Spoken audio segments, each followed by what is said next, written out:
L'industrie, c'est d'abord de la géopolitique. C'est-à-dire qu'en effet, les Américains, ils ont fait un choix. Leur dépendance à la Chine, ils ont décidé de s'en défaire et donc ils organisent le découplage de leur économie par rapport à la Chine.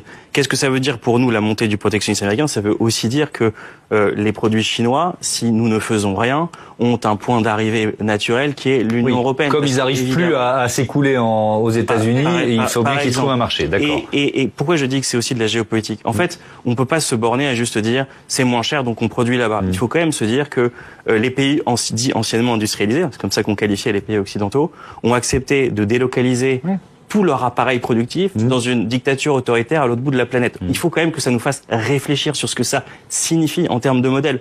On a accepté, pour vous donner un ordre d'idée, aujourd'hui, la production manufacturière chinoise, c'est autant que les 9 économies suivantes. C'est-à-dire que c'est autant que la France, plus le Japon, plus l'Angleterre, plus l'Allemagne. Vous comprenez? Donc c'est quelque chose qui est absolument massif. Donc il faut que, en effet, on peut pas tout réindustrialiser. Je dis deux choses. C'est qu'il faut qu'on choisisse nos dépendances. Là où on veut conserver des filières, il faut qu'on investisse. Lorsqu'on est dans des secteurs stratégiques, on a parlé du médicament, la question de la base, pour moi, aujourd'hui, automobile, elle est essentielle. On peut pas juste dire, bon, on laisse faire, on verra bien, les ports sont en train de gonfler de voitures chinoises et on réagit pas. Donc sur tous ces sujets-là, on a besoin de choisir et en effet d'accepter que parfois, ça veut dire quelque chose sur le coût.